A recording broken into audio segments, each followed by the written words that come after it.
Voici Issa. Issa est née à Johannesburg, dans un bidonville. Elle appartient à la classe basse de la société. Issa est pauvre. Elle se trouve face à une première inégalité. Une inégalité des chances.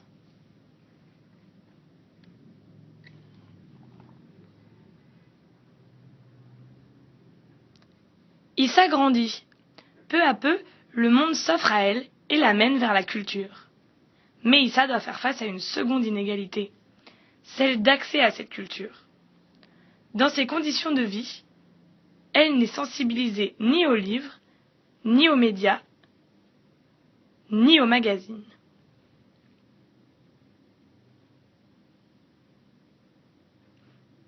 Malgré cela, Issa prend tout de même le chemin de l'école.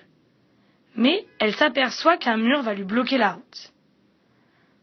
En effet, les grandes écoles et l'université ne sont pas à sa portée financièrement.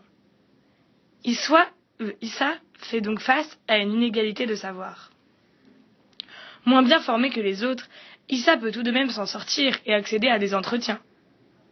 Mais très vite, elle fera face au jugement d'autrui, pour finalement connaître une inégalité raciale.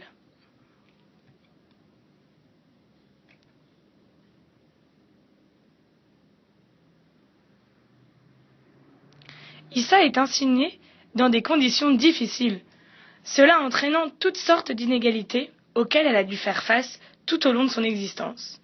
Le poids de ces inégalités est donc majeur sur la balance de sa vie.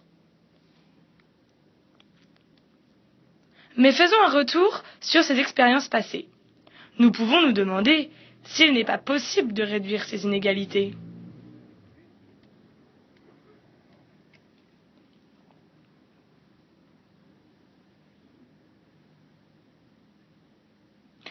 Regardons cela de plus près.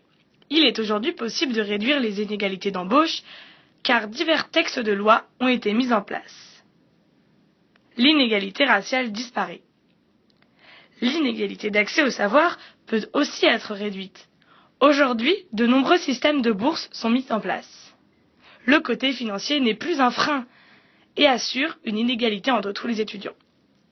L'inégalité d'accès à la culture est réduite. En effet, de nombreux musées ouvrent leurs portes et on assiste à une multiplication de la presse gratuite. Enfin, une dernière inégalité est plus difficile à aborder car elle semble impossible à réduire. C'est l'inégalité des chances. Cependant, toutes les actions mises en place pour minimiser les inégalités font remonter la balance.